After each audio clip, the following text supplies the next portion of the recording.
এই সেতুটা দিয়ে এই পারে আসার পরে মানে এই সেতু ছাড়া ওই পারে কোনো সংযোগ নেই। প্রতিদিন এখান থেকে কত মানুষের যাতায়াত আছে? কমসে কম 10,000। আসসালামু আলাইকুম। ওয়ালাইকুম সালাম, ভালো আছেন?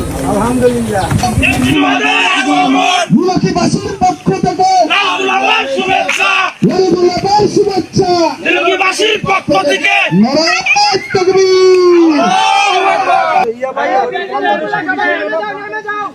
ওইখানে ওই পারে কি গ্রাম এটা?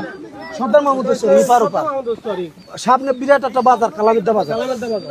এখানে ওই পাশে ওই পারে কত মানুষের বসবাস? কমসে কম 10,000। পুরো আমার এলাকা পুরো 10,000। এই সাইডে যা আছে পুরো এটাই ডিভাইড করছে। এই নদীটা এডি আরিয়াল খান নদী। আগে নৌকা পারাপার ছিল। আচ্ছা, এই 2 বছর ধরে বানাইছি। 600 মিটার আছে হুজুর। এই যে মাটি দিয়া অর্ধেক চাপাইয়া ওই সাইড থেকে অর্ধেক চাপাইয়া মাঝখানে 100 মিটার আছে। 100 মিটার দিবেন, ব্রিজ দিবেন। কত টাকা খরচ হয়েছে এটা বানাইতে? এটা 3.5 লাখ টাকা। 3.5 লাখ।